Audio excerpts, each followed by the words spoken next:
Perfeito, estamos no ar finalmente. Boa tarde a todas, todos e todas. Bem-vindos a mais um Seminário A5. Pedimos desculpas aí pelo inconveniente. E só uns avisos preliminares. Essa semana nós vamos ter 2 seminários. Estamos tendo o primeiro seminário agora, de segunda, e vamos ter mais um outro na quarta. E mais detalhes a gente pode comentar no final da palestra. E sem mais delongas, eu tenho a honra de apresentar o professor Pedro Salomão, do próprio IME-USP, que está aqui com a gente hoje, que vai apresentar o seminário de agora. E, bem, muito obrigado, professor, e a palavra é sua. Eu que agradeço o convite, a você, Vitor, o Pietro e os outros organizadores do seminário A5. Então, eu vou falar sobre o problema dos 3 corpos e a dinâmica simplética. Eu vi que era um pouco melhor mudar a ordem do título. Bom, problema dos 3 corpos, né? Conforme a lei da gravitação de Newton. A gente tem 3, para definir o problema, a gente tem 3 massas pontuais, com massas, vamos assumir, constantes, M1, M2 e M3, né? E elas ocupam, cada uma delas, uma posição, um ponto de R3, e a gente assume que elas estão sendo atraídas, né? Elas ocupam posições distintas, e estão sendo atraídas aí por forças que são opostas, mutuamente opostas, proporcionais ao inverso da distância entre as massas, ao quadrado, e a lei de movimento, que determina a dinâmica associada a esse sistema, é dada, né, as equações de Newton aí, para esse problema, massa vezes aceleração, denotada aqui por RI, massa a aceleração do corpo, a massa pontual MI, RI 2 pontos, aceleração, é a resultante dessas forças no corpo, e isso determina aí, se a gente integrar essas equações diferenciais, a gente encontra um fluxo, ou pelo menos uma isotopia aí, possivelmente não está definida para todo o tempo, a gente integra e acha as trajetórias. Então, em geral, o que a gente faz é dar uma, né, forma que a gente estuda em EDO, a gente dá 3 posições iniciais em R3 para cada um desses corpos distintas, dá 3, é uma equação de segunda ordem, dá 3 velocidades iniciais para cada um desses corpos, e aí ficam determinadas as trajetórias desses 3 corpos, integrando esse sistema de equações diferenciais ordinárias. Então, essencialmente, claro que isso se generaliza para N corpos, mas aqui eu vou focar no problema dos 3 corpos, que é estudar o movimento de 3 massas pontuais sujeitas a essas forças, e a lei de Newton. Bom, se a gente escrever aí vetorialmente as equações diferenciais para cada um dos corpos, a gente encontra um sistema relativamente grande. Para os 3 corpos, então, as equações são essas que a gente vê, aí, na verdade, 3 equações, e vocês devem estar notando aqui, então, massa vezes aceleração é a soma das 2 forças de atração relativa aos outros corpos. E vocês vão notar aqui que o M3 está em vermelho, aparecem aí 5 vezes nessa equação, nessas equações, e a gente já vai ver por quê.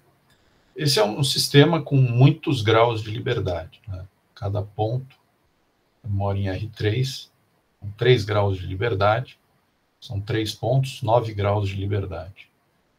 Só que é um sistema de segunda ordem, e então a gente, na verdade, tem um sistema, ao invés de 9, 18 equações diferenciais de primeira ordem. A gente pode transformar esse sistema de segunda ordem um sistema de primeira ordem, e ficam, então, 18 equações diferenciais ordinárias de primeira ordem, envolvendo as posições e os momentos dessas massas pontuais. Os momentos aqui, não sei se vocês estão vendo, mas para mim está um pouco apagado, está denotado aqui também o momento. Nesse caso, é simples, simplesmente para cada uma das massas, é massa vezes a velocidade. Tá? Então, no formalismo, esse seria o formalismo newtoniano. No formalismo hamiltoniano, a gente tem uma função chamada de função hamiltoniana, que, para o caso aqui, corresponde à energia total do sistema. É uma função em que envolve posição e momento, e ela é dada aqui, nesse caso, como uma parte envolvendo a energia cinética, que é essa soma aí, a energia cinética de cada um dos corpos. Né? Aqui eu vou misturar um pouquinho essa questão se é vetor velocidade ou momento, se é vetor ou covetor, aqui vai ser tudo a mesma coisa, então eu chamo essa parte a parte cinética, e a parte potencial, que a gente vê nesse segundo termo, essa outra soma aqui, envolvendo os potenciais associados entre os três corpos. Então, a gente tem essa função, e essa função, dentro desse formalismo, determina também o fluxo, determina as equações, quer dizer, um sistema de coordenadas aí apropriado para a gente escrever o nosso sistema de equações como algo do tipo, um sistema de primeira ordem, algo do tipo R ponto igual à derivada parcial de H com relação a P, e P ponto como sendo menos a derivada parcial de H com relação a R. Então, a gente tem aqui, se a gente considerar o problema inicial, as 18 equações aí. O R seria um vetor envolvendo R1, R2 e R3, e cada R1, R2 e R3, cada um tem 3 coordenadas dentro de R3. Então, aqui a gente tem as 18 equações de primeira ordem, e a gente integra até onde der e encontra as soluções, dadas as condições iniciais aí para a posição e para o momento. Então, dentro desse formalismo, a gente, então, é um sistema com muitas equações, e ele apresenta uma simetria. A primeira simetria é que essa função ela é preservada pelo fluxo. Então, se você olhar uma trajetória, você vai ver que essa função é constante ao longo da trajetória. Então, quando a gente estuda a dinâmica, vamos dizer, a dinâmica desse sistema, a gente, em muitos casos, nem sempre, mas na maioria das vezes, a gente fixa a energia. A gente faz H igual a E e olha, então, esse conjunto, um E qualquer, real, e a gente olha a dinâmica restrita a esse nível de energia. Ok? Só que, em geral, quando você fixa o nível de energia, você tem aí um sistema com 18 dimensões, vamos dizer, ele mora em R18, e quando você fixa a energia, o espaço onde as trajetórias para aquela energia mora, ele tem dimensão 1 a menos, então teria dimensão 17, que ainda é muito grande, é um sistema muito difícil. A gente vai explorar, então, algumas outras simetrias para reduzir o número de graus de liberdade para 2. E aí, quando a gente reduz para 2, a dimensão do espaço de fase é 4, e 2 mais 2, a posição e momento, e quando a gente fixa o nível de energia, Então, a gente estuda dinâmica restrita a uma variedade de dimensão 3. Então, a gente precisa fazer essa redução, e é isso que eu vou falar agora, como que a gente faz essa redução para chegar no que se chama de problema circular planar restrito dos 3 corpos. A gente assume certas condições que permitem a gente a fazer essa redução. E aí existem métodos já bem desenvolvidos para se estudar dinâmica em dimensão 3, restrita, então, a um nível de energia de um sistema newtoniano, como esse aí. Então, quais são essas simetrias? Quais são essas reduções? A primeira é que a gente assume que o movimento dessas massas, ao invés de estar no espaço, está no plano. Então, aí, de cara, são 6 graus de liberdade, 2 para cada uma das massas, 12 seria a dimensão do espaço de fase. Ainda é muita coisa. E é claro que a simetria que envolve, se você der uma condição inicial, 3 pontos distintos, determinam um plano, e se você der velocidades iniciais aí, tangentes a esse plano, as trajetórias continuam dentro desse plano, então a gente pode fazer esse tipo de redução. Então, essa seria o que a gente chama de planar, restringir ao plano o movimento dos 3 corpos. A segunda, que é mais importante, historicamente falando, é o que vem essa palavra problema restrito.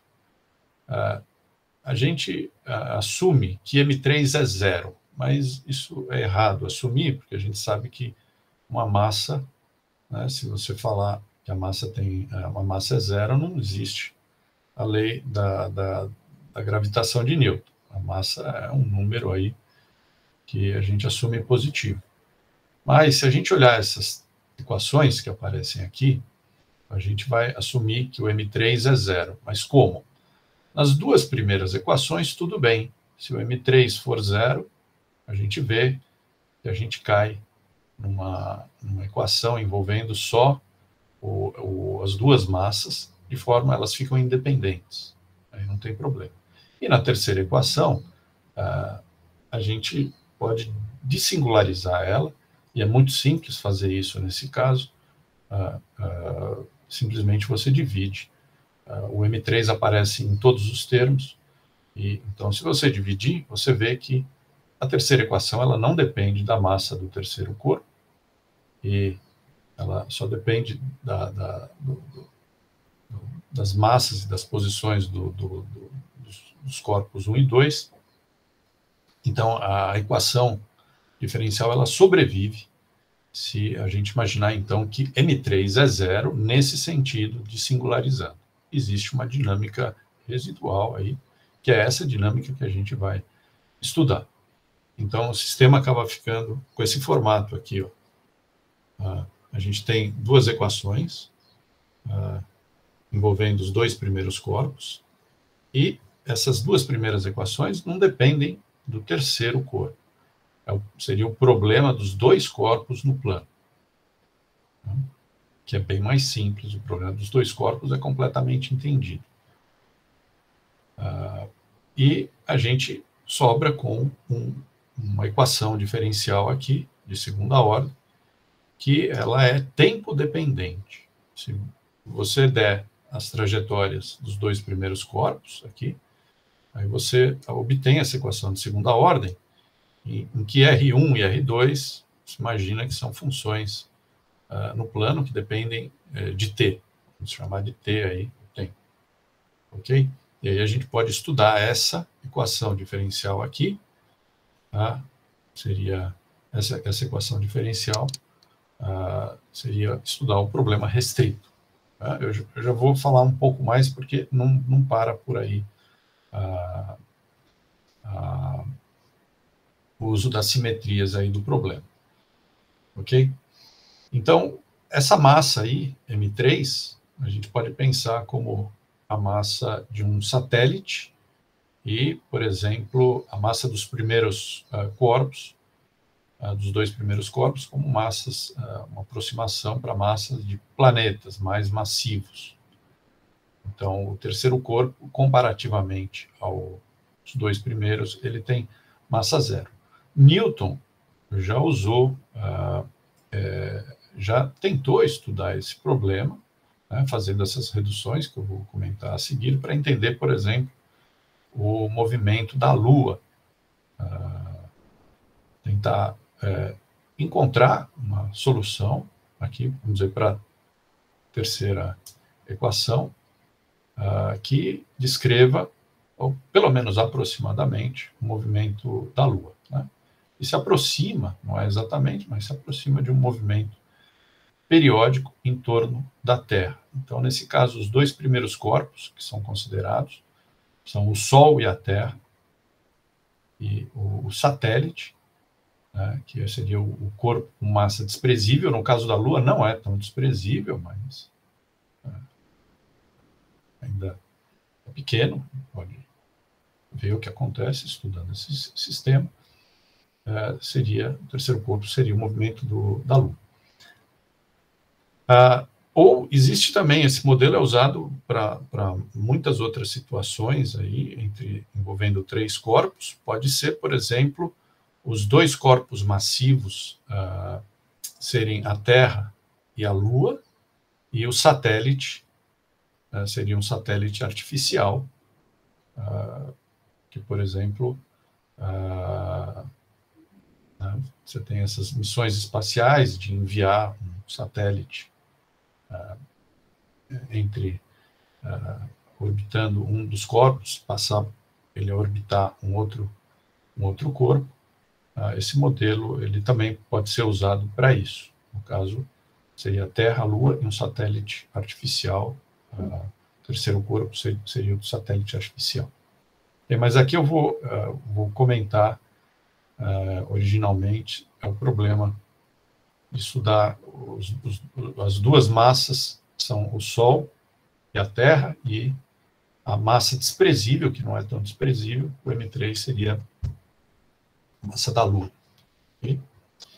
Então, essa seria a ideia desse sistema aí. O que então, ainda não terminou. Por que não terminou? Essa terceira equação que a gente vê aqui, ela é tempo dependente, e isso é ruim. Quem estuda dinâmica newtoniana sabe, é um sistema com 2 graus de liberdade, porém, tempo dependente, aumenta aí a dimensão. E isso traz dificuldades. Seria muito bom que a gente tivesse um sistema com 2 graus de liberdade, tempo independente. É possível? É possível fazer isso em alguns casos. Então, eu vou explicar como que a gente faz isso. Os primeiros 2 corpos, eles não ligam para o terceiro. Eles se movem de acordo com o problema dos 2 corpos, e um problema totalmente conhecido, tem várias propriedades aí sabidas, eu vou citar algumas. Por exemplo, o centro de massa, essa média ponderada aí entre as massas, aí entre as posições dos 2 corpos, de acordo com as respectivas massas, ele se move com aceleração zero, então com velocidade constante, e a gente pode assumir, né, trocando o nosso sistema de referência, que o centro de gravidade está parado, o centro de gravidade entre os 2 corpos.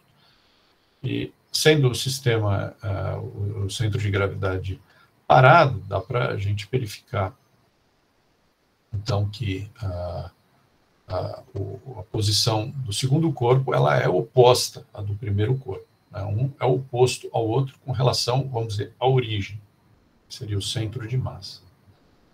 Outra simetria que a gente pode usar, explorar, que não altera qualitativamente a dinâmica, é a soma das massas. A gente pode assumir que a soma das massas é igual a 1. Né? Nosso sistema aqui ele tem excesso de parâmetros, a gente pode reduzir esses parâmetros e assumir que a soma das massas é 1 e chamar, por exemplo, a massa do primeiro corpo de μ e do segundo corpo, então, de 1 menos μ. Tá? No caso do Sol e da Terra, do sistema dois corpos, Sol e Terra, a razão de massa ela é muito próxima de 1. Então, quer dizer, a massa está praticamente toda concentrada aí no primeiro corpo. No segundo corpo, uma massa desprezível da Terra, proporcionalmente falando. Então, o jeito que se estuda esse problema dos dois corpos, você pega a diferença entre as duas posições, as posições são opostas, e estuda a equação diferencial envolvendo essa diferença, uma equação de segunda ordem, e ela é integrável. E existe uma classe de soluções aí para esse problema, que são as soluções circulares. É como, mais ou menos, a Terra gira em torno do Sol, numa trajetória circular. Não é perfeitamente circular, mas aqui eu pus, então, o primeiro corpo. S aqui seria o Sol, o segundo corpo. E que esse desenho foi feito em inglês. Então, seria a Terra, e a Lua seria o satélite, no caso, o satélite natural com massa desprezível, não é tão desprezível, seria o M que está aí. Então, a gente assume que esses dois primeiros corpos estão se movimentando em trajetórias circulares em torno do centro de massa. É claro que o centro de massa está dentro do Sol, está coladinho lá no Sol, mas é uma trajetória, um raio muito pequenininho, e a da Terra está mais afastada aí. Mas não é exatamente, no caso do Sol e da Terra, existe uma excentricidade, vamos dizer que a trajetória você aproxime por uma elipse, essa excentricidade ela é bem pequenininha, ela varia no tempo, é bem pequenininha. Então, essa hipótese, né, para estudar esse sistema, de que as trajetórias são circulares, ela não é tão ruim, porque, no caso, aí, a excentricidade é muito pequena. Se a gente considerasse o sistema Terra, Lua e um satélite artificial também, a hipótese dos dois primeiros corpos mais massivos estarem girando em trajetórias circulares também não seria tão ruim. Então, aquela diferença entre os corpos, né,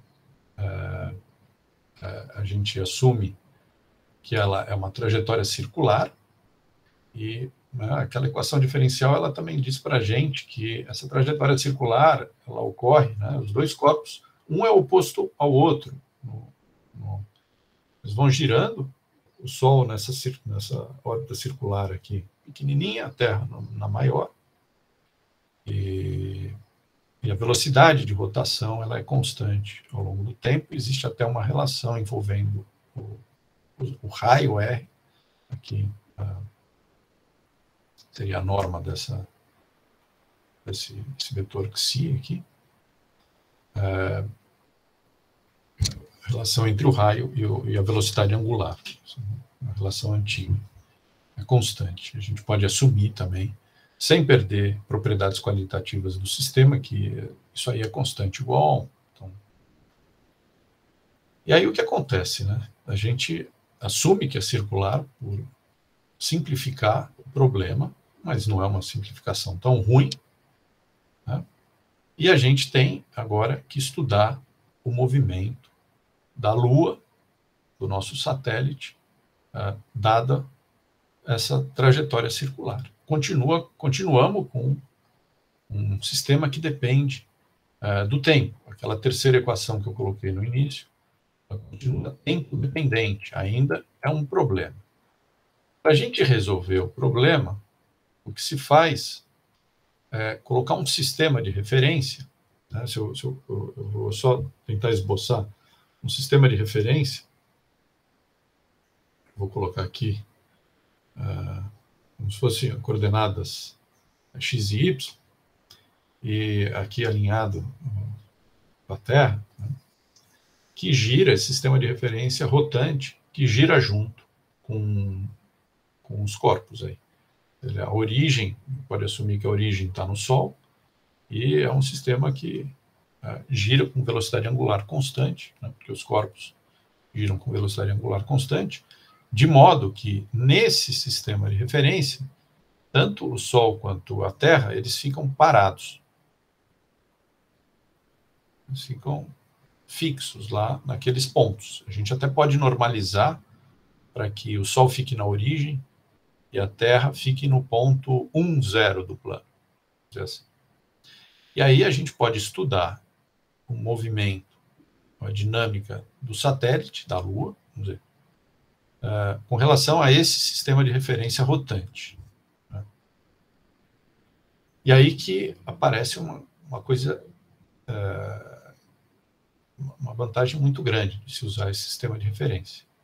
Quando a gente olha o sistema de equações diferenciais que descreve o movimento do satélite naquele sistema de referência rotante, aparece uma dinâmica, uma equação diferencial que não depende mais do tempo.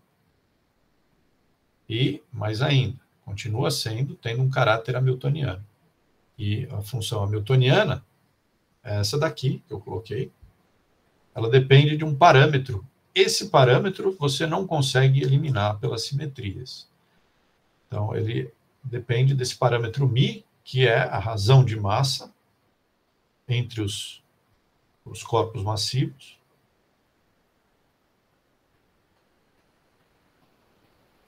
E é um sistema hamiltoniano no plano.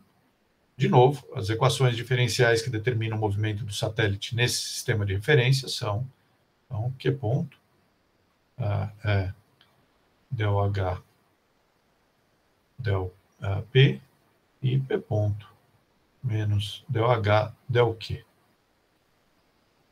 Ok? Então, e a gente vê aí Q é a posição, né? Isso aqui é o Q, e esse aqui é o P, o momento do corpo. Então, as equações diferenciais tem dimensão 4 aí, o Q e o P, e é uma função hamiltoniana que não depende do tempo.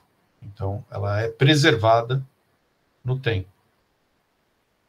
Então, quando a gente fixa a energia do satélite, por exemplo,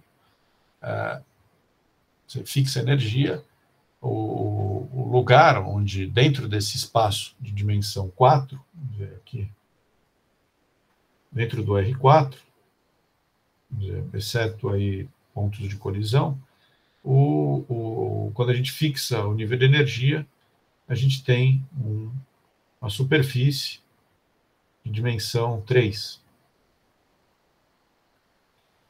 A dimensão desse nível de energia é 3, e a gente estuda a dinâmica nesse nível de energia, dimensão 3.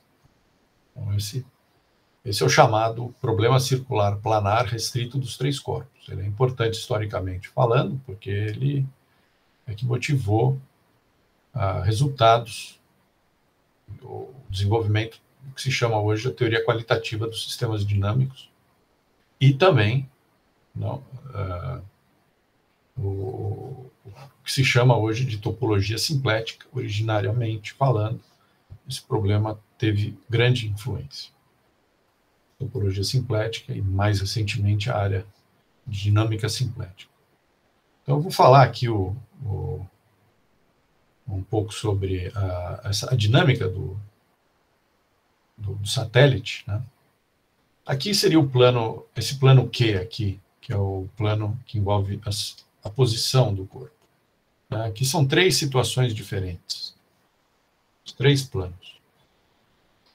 Quando a gente fixa a energia, a gente tem um espaço de dimensão 3 e a gente projeta esse espaço de dimensão 3 no plano Q, de posição, e a projeção desse espaço de dimensão 3 aqui, ela é uma região do plano, né? Aqui está o Sol, na origem, aqui está a Terra. É uma região que se chama de região de Rio. A projeção do nível de energia aqui no plano envolvendo as posições, a região de Rio. No caso aqui, eu coloquei 3 configurações diferentes.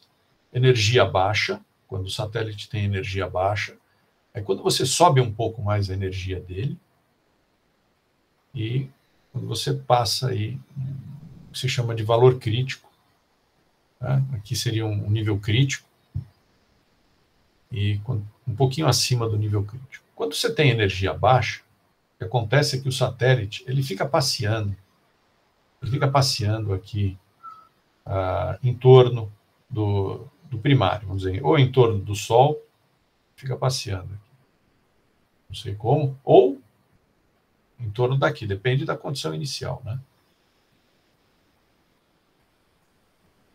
Ele fica preso, ele não consegue ir de um lado para o outro.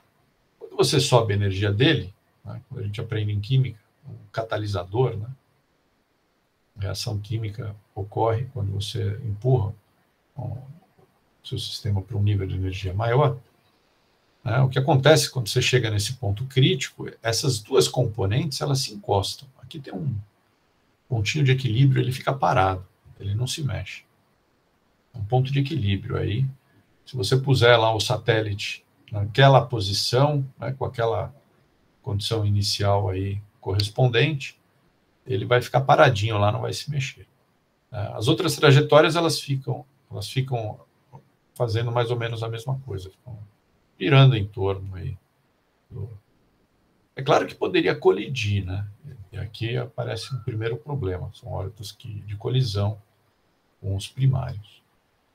E quando se aumenta um pouco mais de energia, começam a aparecer, né? Tem trajetórias que ficam aqui para sempre, outras que ficam aqui para sempre, mas tem umas trajetórias que fazem uso dessa energia um pouco maior para atravessar esse pescocinho aqui.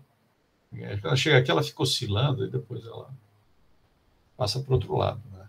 Eu falei lá no começo de missão espacial, você quer mandar um satélite de um lugar para o outro, você usa o campo gravitacional em seu favor para economizar combustível e, de preferência, usa níveis de energia acima do crítico para atravessar essa região do pescoço, sair de perto de um dos corpos, se aproximar do outro.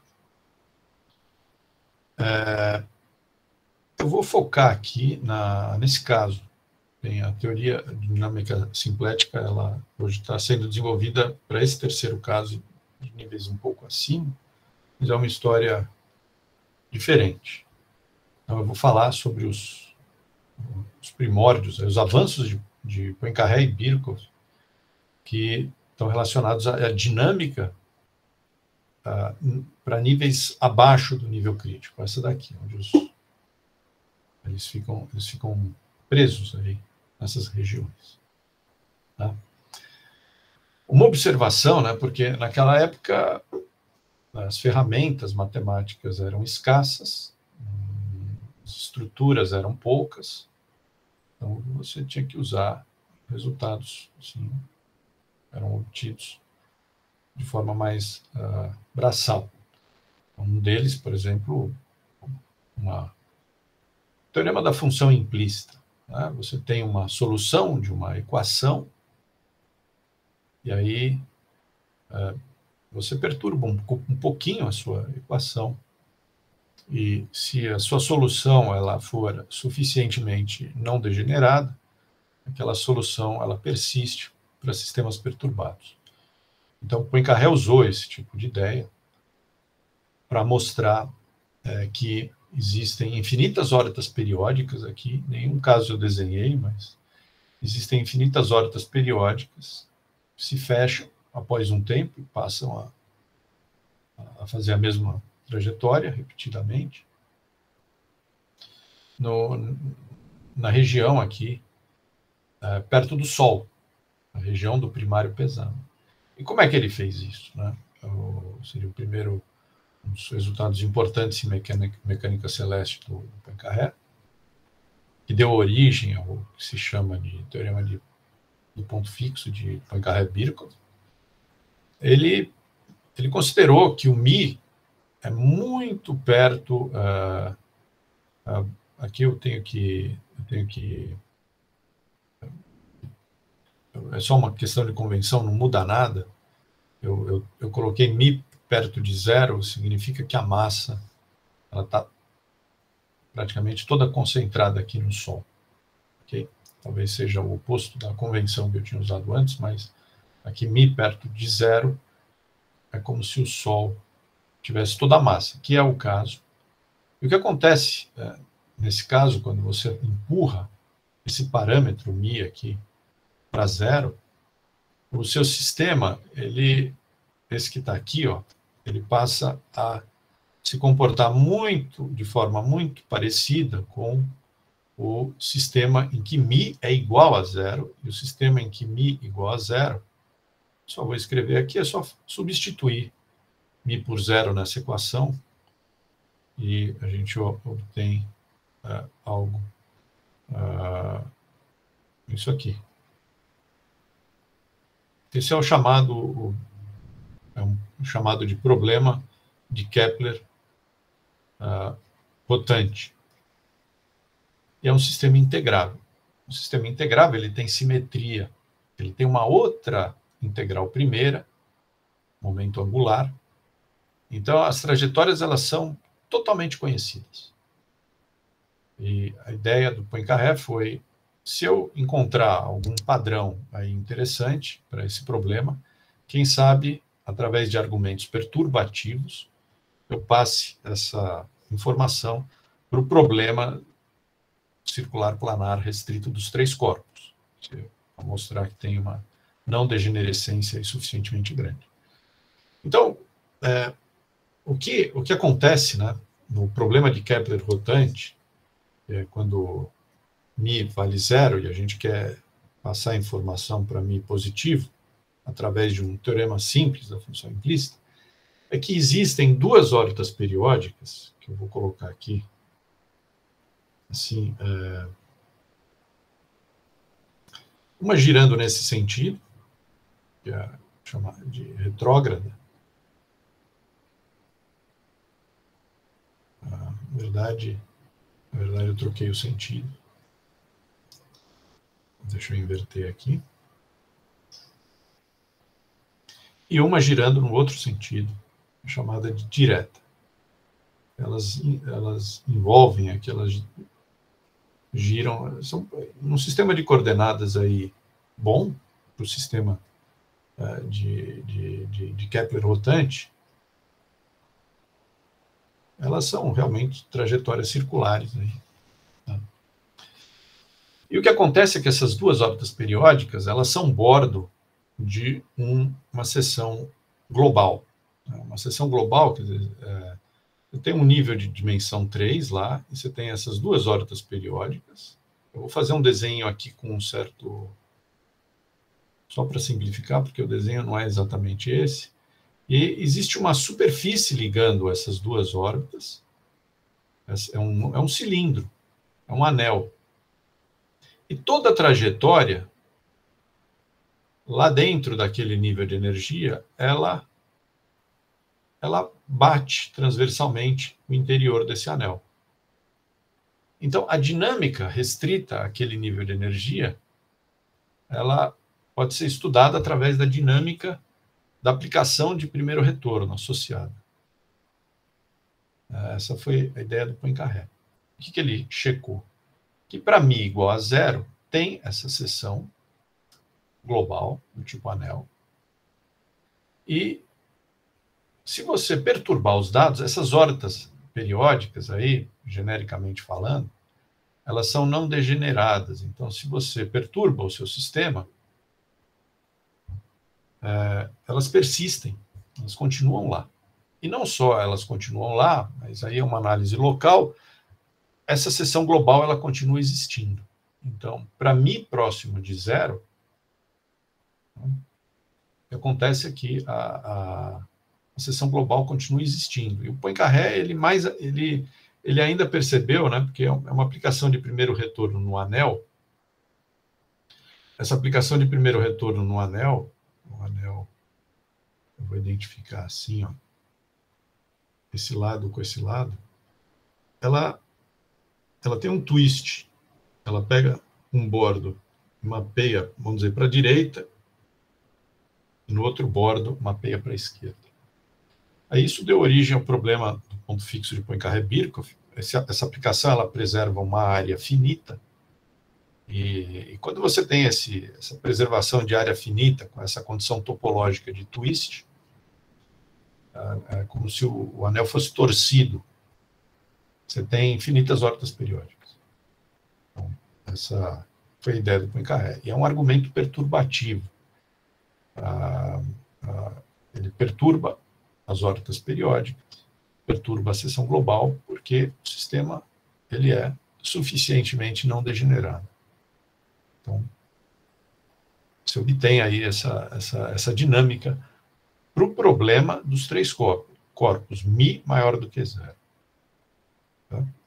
Mas é só nessa situação. A energia tem que estar abaixo do nível crítico e o μ tem que estar muito perto de zero. O Poincaré mesmo levantou a hipótese, né? Não chegou a conjecturar, mas ele queria entender, né, o que acontecia quando você faz perturbações grandes, longe do caso integrável. Né? Por exemplo, se a gente começar agora a variar o μ aí, essas órbitas periódicas elas podem bifurcar, elas podem simplesmente desaparecer, e não tem nada que garanta a existência delas. O Birkhoff ele avançou um pouquinho nessa direção.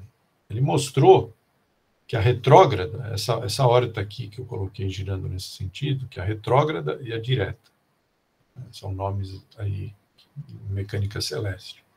Essa retrógrada sempre existe. Até aqui nesse outro corpo aqui também existe. A direta que é um mistério. A direta é como se fosse uma órbita que gira no mesmo sentido do nosso sistema de referência rotante inicial, nesse sistema aqui. Ela demora para fechar. É uma órbita longa, e por isso mais instável, mais difícil de você provar a existência. Enquanto essa órbita retrógrada, ela é curta, estável. Ela tem, em geral, tem um índice associado, esse índice é sempre o mesmo. Tá? Só uma curiosidade, estudar o problema da Lua é estudar o problema aqui perto da Terra. Não é esse que Poincaré fez. E a Lua, a trajetória dela não é retrógrada, é direta. É um caso particular. Muitas luas têm a trajetória retrógrada, mas da Terra, a Lua da Terra, é direta. E foi o máximo que, na época, eles conseguiram avançar em outros aspectos, mas, essencialmente, isso era o que eles conseguiam dizer. Né? Se você fugir do integrável, fugir de perto do integrável, você não sabe mais nada, porque as equações diferenciais que eu coloquei aqui no começo, apesar de não terem uma cara relativamente simples, né, quando você escreve, quando você vai fazer conta lá, você vê que provar a existência de órbitas periódicas, né, é uma questão clássica, né, é muito complicado. Então, por exemplo, a existência dessa órbita direta, ela é provada em algumas situações. Quando você a energia joga lá para menos infinito, ou quando você faz μ, fixa energia abaixo e faz μ perto de zero, aqui vai ter uma órbita retrógrada, mas em algumas situações em particular também. Mas, em geral, nada é sabido, principalmente a existência de uma seção global que nem Poincaré encontrou. Né? Aqui está um desenho, né? Um desenho. Esse anel que eu desenhei, ele é mais para facilitar. O anel, essas duas órbitas periódicas, o desenho não dá para ler muito bem, porque eu ampliei. Essas órbitas periódicas, elas formam um link, elas não são não linkadas entre si, elas formam um link que se chama link de Hopf. seria o bordo, e esse anel é um anel ligando essas duas órbitas, né? Vamos dizer, essa daqui seria, vamos dizer, uma órbita, vamos chamar de retrógrada, e essa daqui seria a outra órbita direta. Tá? E aqui tem um anel conectando as duas, é uma superfície mergulhada, e aqui você vê desenhos, né? Você vê curvas aqui. É mais ou menos a cara da aplicação de primeiro retorno, quando o μ é maior do que zero. Você perturba um pouco o sistema, ele sai do integrável e começam a aparecer aí. No integrável, ele é tipo um monte de curvas invariantes. Quando você sai do integrável, você passa a ver regiões com uma certa instabilidade, e essas curvas invariantes continuam existindo. E aí, em cada região, tem uma flechinha aqui. Você tem órbitas periódicas, que estão relacionadas às órbitas encontradas por Poincaré. E quando você projeta no plano Q aqui, vamos dizer, no plano Q, você vê as trajetórias em torno do Sol fazendo um movimento que nem esses que estão desenhados aqui em volta. Tá? Na verdade, aqui, eu acho que eu troquei os papéis, mas não faz a menor diferença. A retrógrada talvez fosse essa externa, estou vendo aqui o desenho, e a direta, você vê aqui, teria essa outra. Tá? Tanto faz, não tem problema. Mesma ideia. E aí ficaram essas questões em aberto, existência da órbita direta, seções globais do tipo anel, e também, né, importante, existência de órbitas periódicas. Esse é um problema clássico. Poincaré ele já tinha consciência da dificuldade de se estudar dinâmica. Estudar a existência de órbita periódica é um primeiro passo para você tentar entrar aí na estrutura topológica das trajetórias, algo que é realmente muito difícil, mesmo em dimensão 3. Tá? Claro que essa questão aqui eu não vou comentar hoje, nível um pouquinho acima do crítico, é uma outra história longa, mas aqui tem 3 questões fundamentais aí.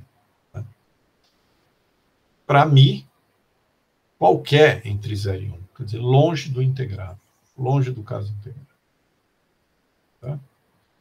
Então, aí que entra esse formalismo mais moderno de você estudar dinâmica em dimensão 3, chamados fluxos de Hebb. É uma classe de fluxos em dimensão 3 ou dimensão ímpar. Aqui eu vou só falar em dimensão 3.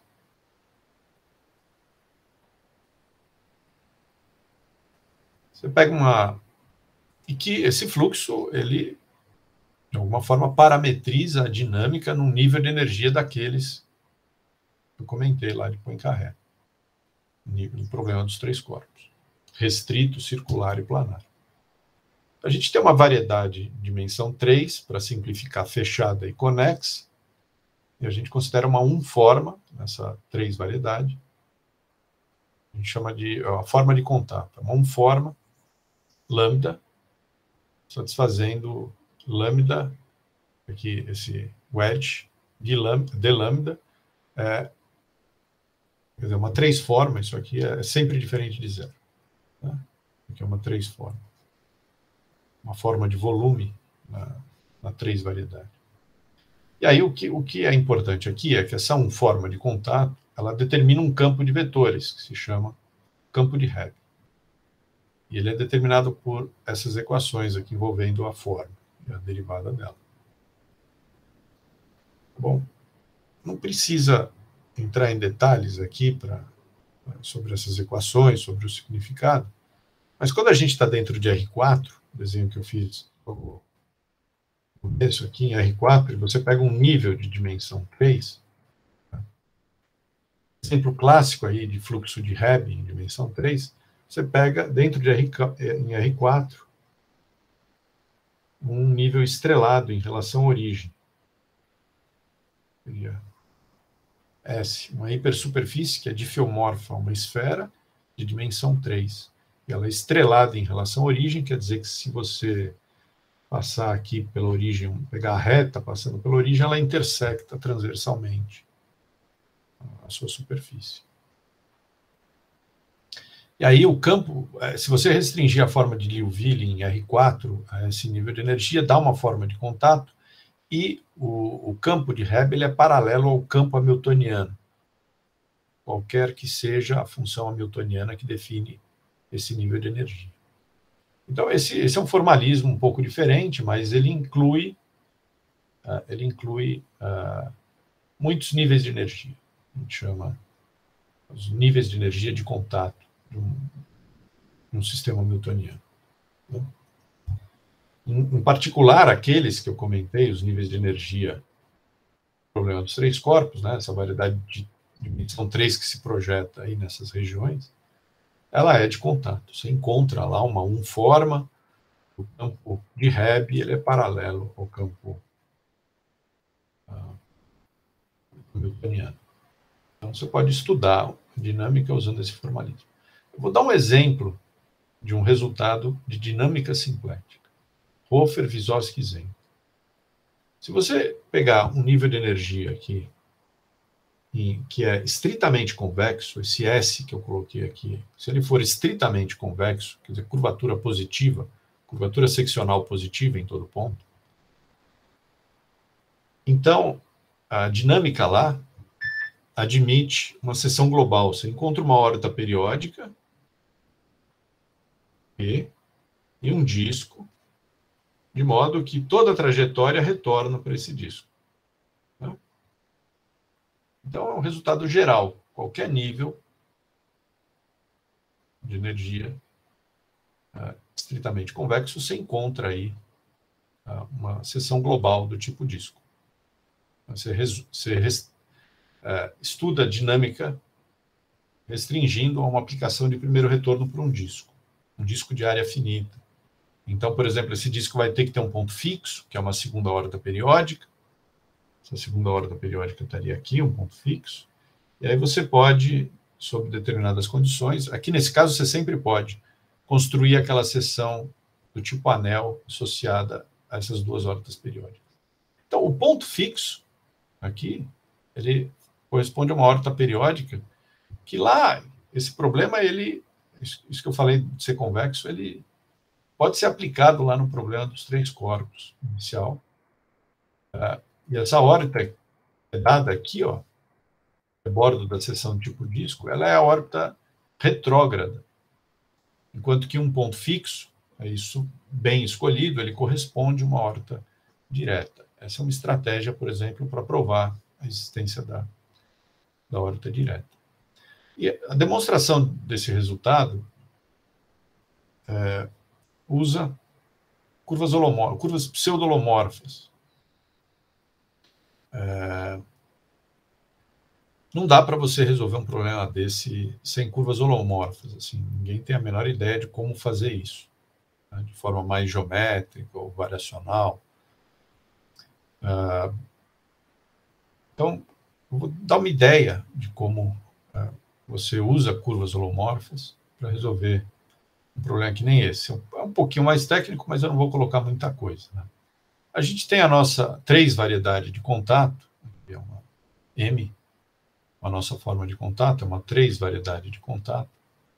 E aí a gente pode considerar a simplecização dessa variedade, que é R vezes M.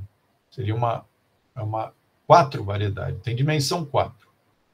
E ela carrega naturalmente uma forma, uma 2 forma, uma forma simplética. Então, essa 4 variedade aqui, R vezes M, é chamada de simplecização da nossa variedade, nosso par M lambda. Ok?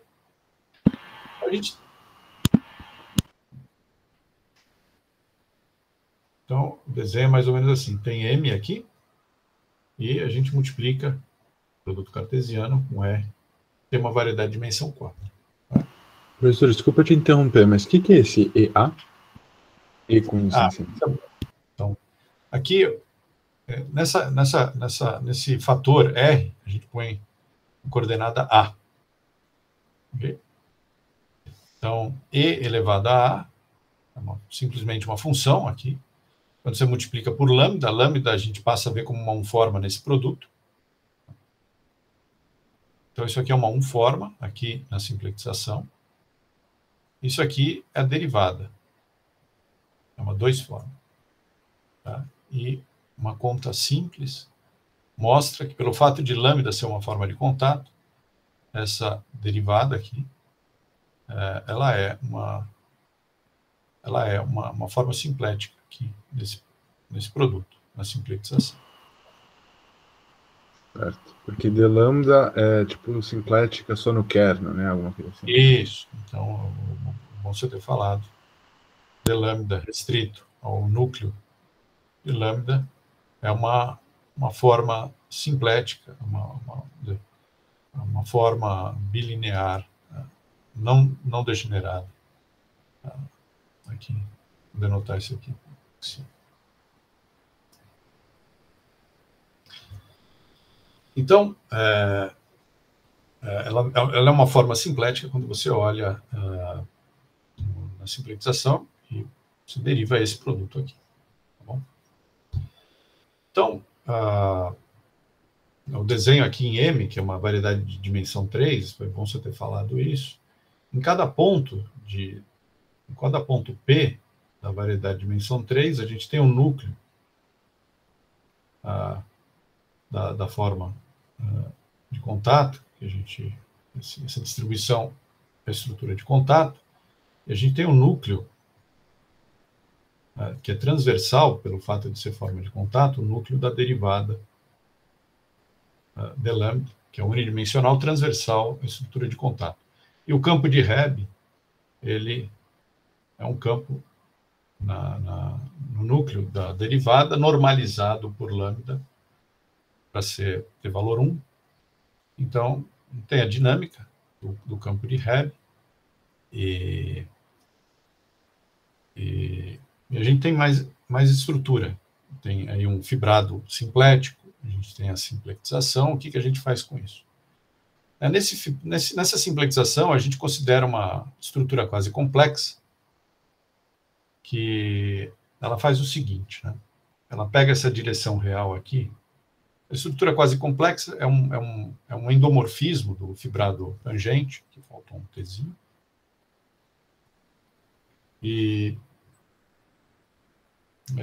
cujo quadrado é menos a identidade. É como se a gente rodasse por 90 graus, aí, que nem multiplicasse por I, aí no plano complexo, ou em C2. Aqui. Ele pega o del A aqui e manda na direção do campo de Hebb, R lambda. Então, por exemplo, se você aplicar ele, quer dizer, o del A aqui, o J, ele manda no campo de Hebb, que é paralelo a 3 variedade, e se aplicar de novo, ele vai em menos o del A. Tá? E ele é tal que a gente escolhe isso. Né? Aqui na estrutura de contato, ele gira positivamente. Então, quando você emparelha com d lambda, dá sempre um número positivo. O vetor com o J do vetor. Então, essa é uma estrutura quase complexa associada à dinâmica. E aí a gente considera essas aplicações, né, que saem definidas aqui em superfícies, na superfície de Riemann. Pensa no cilindro aí, ou no plano complexo, tanto faz. E são mapeadas aqui na simplificação e satisfaz essa equação aqui. A derivada, ela é complexo linear.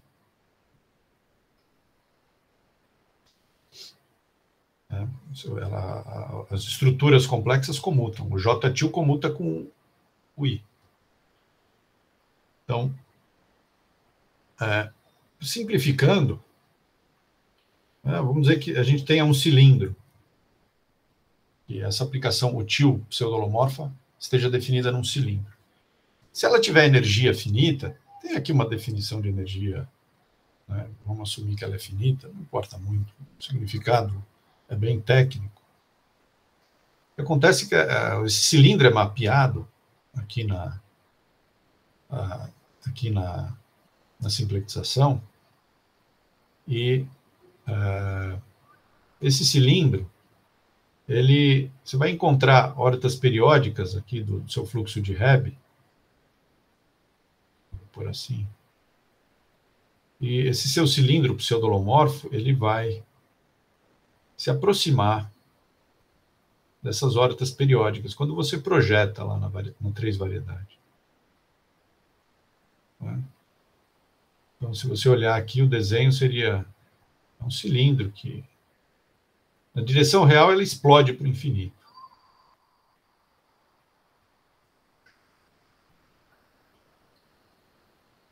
Mas se você projetar em M, você vai ver um cilindro se aproximando de órbitas periódicas nos finais. Tá?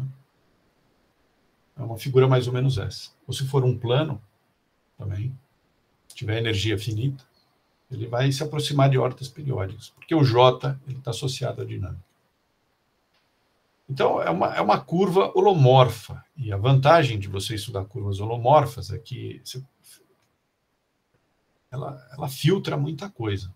Elas são difíceis de serem achadas, mas quando você acha, você tem alguma coisa rica na mão.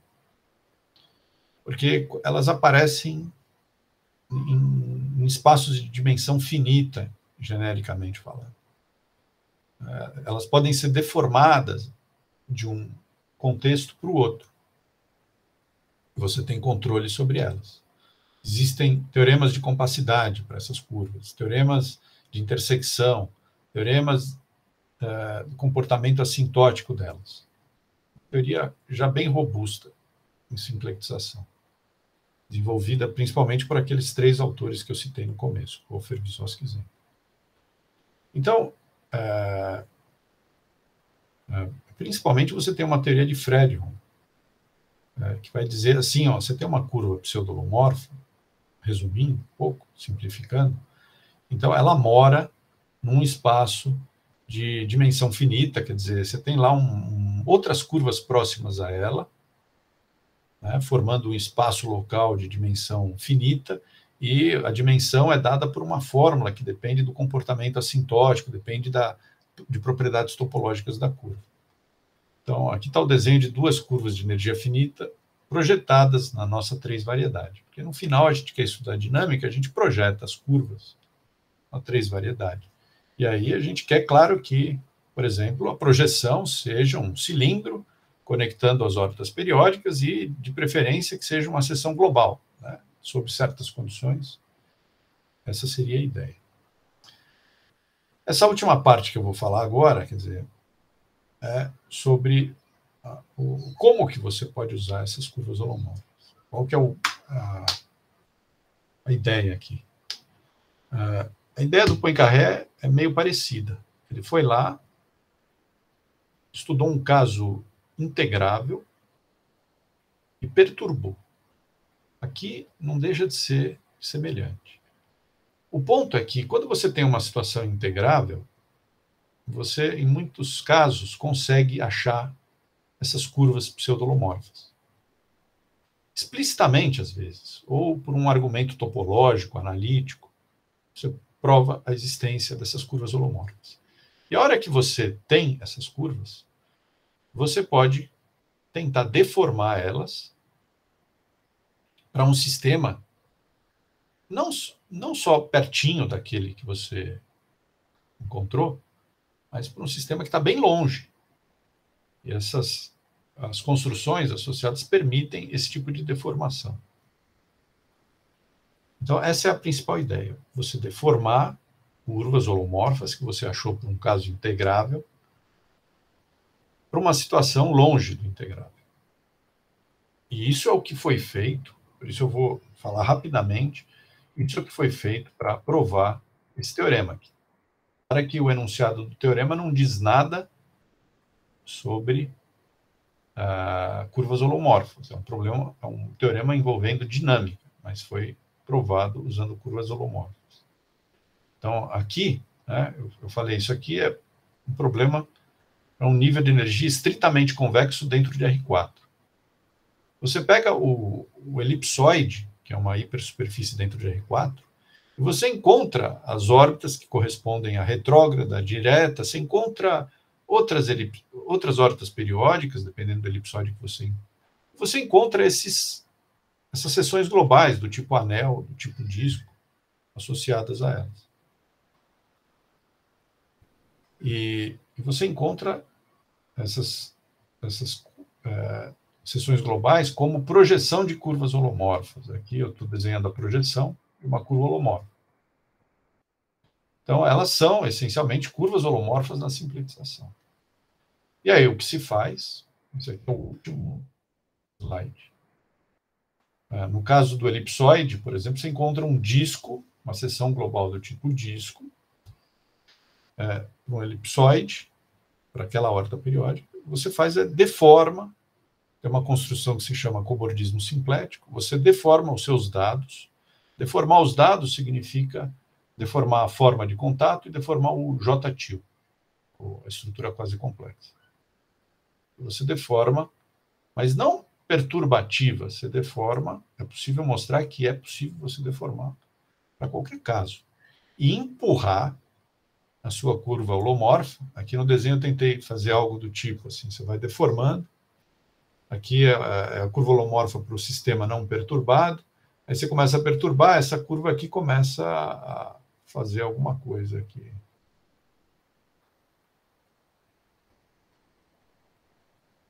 Tá bom? De modo que, no limite, né, nessa construção, vou apagar para não atrapalhar, algo sobrevive. No limite, seria o lambda1 com o J-til 1. Aqui vamos supor que a gente tenha um J-til 0. E aqui um J-til 1. No limite, as curvas sobrevivem. Tem um teorema de compacidade de curvas holomorfas que encaixa bem aqui. Você pode dizer assim, olha, lá na outra ponta vão aparecer curvas holomorfas. O que elas querem dizer?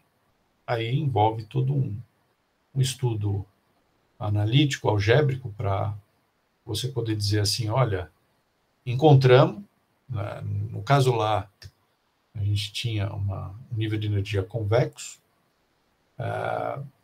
o que a gente encontra tem que ser simples, não pode ser complicado, porque você está num nível convexo, o índice das órbitas periódicas é positivo, é alto, então o que você obtém no limite aparece um plano, que é o que eu desenhei aqui em laranja, um plano holomorfo, se aproximando de uma órbita periódica. Essa órbita periódica, quem achou foi essa deformação. A gente nem sabe onde ela está. Só sabe que existe através dessa deformação. E esse plano, eventualmente, mostrado que ele é uma seção global para o fluxo. Então, essa é essencialmente a filosofia dessa teoria para atacar questões dinâmicas, é o que se chama a área de dinâmica simplética. E você pode usar essas curvas holomorfas para construir, por exemplo, invariantes algébricos, homologias e responder parcialmente, ou às vezes totalmente, questões clássicas. O Poincaré, ele se perguntou o que acontece quando você vai para longe do integrável, essas órbitas periódicas elas começam a bifurcar, elas podem desaparecer, o que continua lá. Então, tem teoremas que garantem que algo preserva. Você constrói invariantes algébricos, mostra que certos invariantes algébricos são não nulos, então alguma coisa persiste lá e te dá a existência de órbitas periódicas, ou para estudar, por exemplo, seções globais, a mesma coisa. Você faz esse tipo de deformação sob certas hipóteses. O sistema ele garante que, mesmo longe do integrável, você vai obter seções globais para o fluxo de Hempel. Então, essa era, acho que, mas era essa a ideia do seminário, dar uma visão aí de como que essa teoria de curvas holomorfas pode ser usada para resolver questões envolvendo dinâmica ou questões envolvendo questões clássicas em mecânica celeste. Então, era isso. Obrigado. Muito obrigado, professor. Achei a palestra realmente muito legal, muito completa. Peço desculpas que eu não consegui ligar minha câmera de novo aqui, então vou botar uma fotinha aqui falando. Mas podemos abrir para perguntas, então? Claro, pode abrir. Quem tem alguma dúvida, pode perguntar.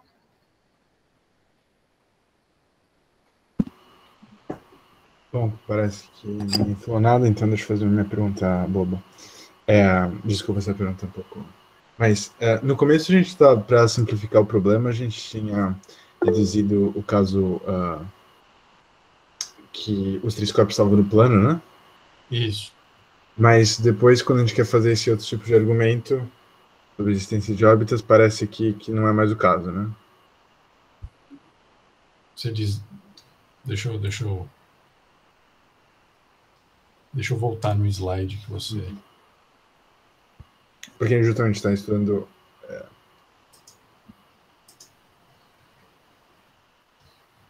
A gente está no plano. Nos anéis, e aí imagino que isso daí não é plano, né? Mas o fluxo, né, ele mora numa 3 variedade. É um nível de energia que se projeta aqui nessa região. E esse nível de energia tem dimensão 3. Então, você faz uma análise. O plano, na verdade, ele é só para... A gente visualiza, talvez, o que está acontecendo, mas a gente não trabalha no plano. E principalmente porque aqui tem trajetórias de colisão, né, com a origem, que seria o Sol, que também do outro lado tem outras trajetórias de colisão. Então, envolve aí uma regularização dessas colisões, chama uma possível regularização, a regularização de Levi-Tivita. E aí você cai num sistema regularizado. E essencialmente esse exemplo que eu falei aqui no começo, é um nível de energia dentro de R4 estrelado. É uma variedade de dimensão 3, claro. E aí, quando você vai para essa variedade, claro que o plano inicial, que motivou o problema, ele deixa de ter importância. Às vezes, você consegue resolver os problemas e trazer a informação para o plano e dizer assim, vai acontecer isso, aquilo. Mas muitas vezes você prova teoremas aqui para essa 3 variedade regularizada, e o que está acontecendo no plano, às vezes a gente não tem certeza. Às vezes a gente acha uma órbita periódica, vou dar um exemplo aqui, E essa órbita periódica ela pode ser justamente no nível regularizado, ela pode corresponder a uma trajetória que colide aqui e no sistema regularizado ele bate e volta. Ele bate como se fosse um choque elástico. Ele retorna.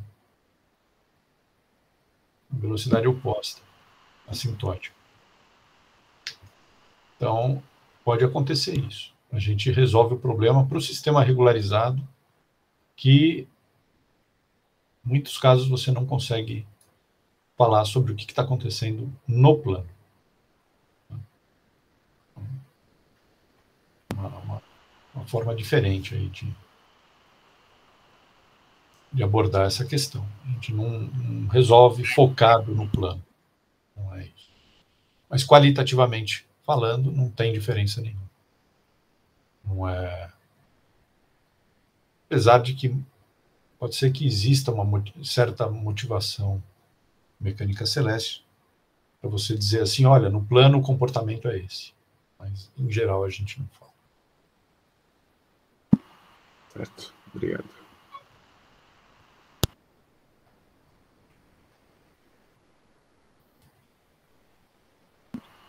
Mais alguma pergunta? Então, eu vou parar de gravar e agradecer ao professor mais uma vez. A palestra foi realmente muito legal. Obrigado.